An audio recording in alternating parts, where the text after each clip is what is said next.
যাত্রাবাড়ীতে doctor Mahbubur Rahman মোল্লা কলেজে ব্যাপক হামলা ও ভাঙচুর করেছে কবি নজরুল কলেজ ও সোহরাওয়ার্দী কলেজের শিক্ষার্থীরা।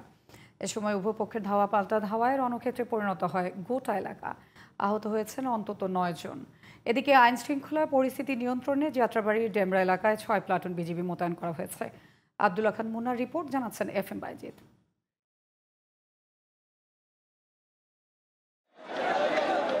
রোববার ভুল চিকিৎসায় এক শিক্ষার্থী মৃত্যুর অভিযোগে পুরান ঢাকার ন্যাশনাল মেডিকেল কলেজ এবং শহীদ সোহরাওয়ার্দী কলেজে ভাঙচুর ও লুটপাট চালায় মাহবুবুর রহমান মোল্লা কলেজের শিক্ষার্থীরা।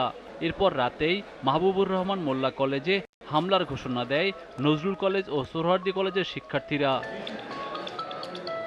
এরই ধারাবাহিকতায় সোমবার সকাল 10টায় বাহাদুর শাহ পার্কের সামনে লাঠিসোঁটা নিয়ে জড়ো হতে থাকে কবি নজরুল ও সোহরাওয়ার্দী কলেজের শিক্ষার্থীরা। বেলা 11টার দিকে তাদের সাথে যুক্ত হয় 7 কলেজের শিক্ষার্থীরা। এরপর 12টার দিকে মাহবুবুর রহমান মোল্লা কলেজে প্রবেশ করে ব্যাপক হামলা ও ভাঙচুর চালায় শিক্ষার্থীরা। এ সময় ধাওয়া পাল্টা ধাওয়া এবং হামলায় আহত হয় বেশ কয়েকজন।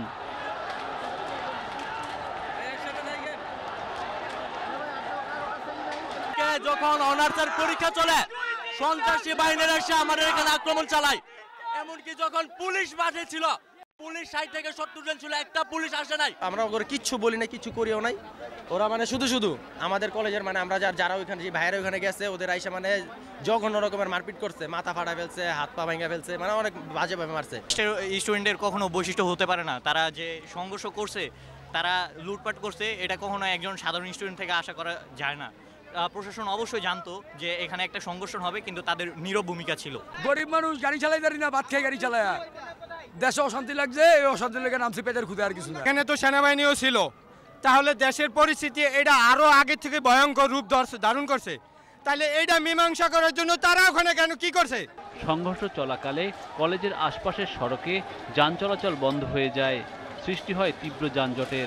মাহবুবুর রহমান মোল্লা কলেজের মধ্যে আটকে পড়া শিক্ষার্থীদের উদ্ধার করে আইনশৃঙ্খলা বাহিনী। রেসপন্স টিম আছে, আমরা এটা সঠিকভাবে নিয়ন্ত্রণে যাতে আসে সেই চেষ্টা আমরা অব্যাহত রেখেছি।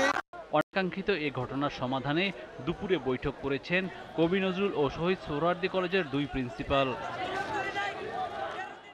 FM Bayezid, GTV news, Dhaka.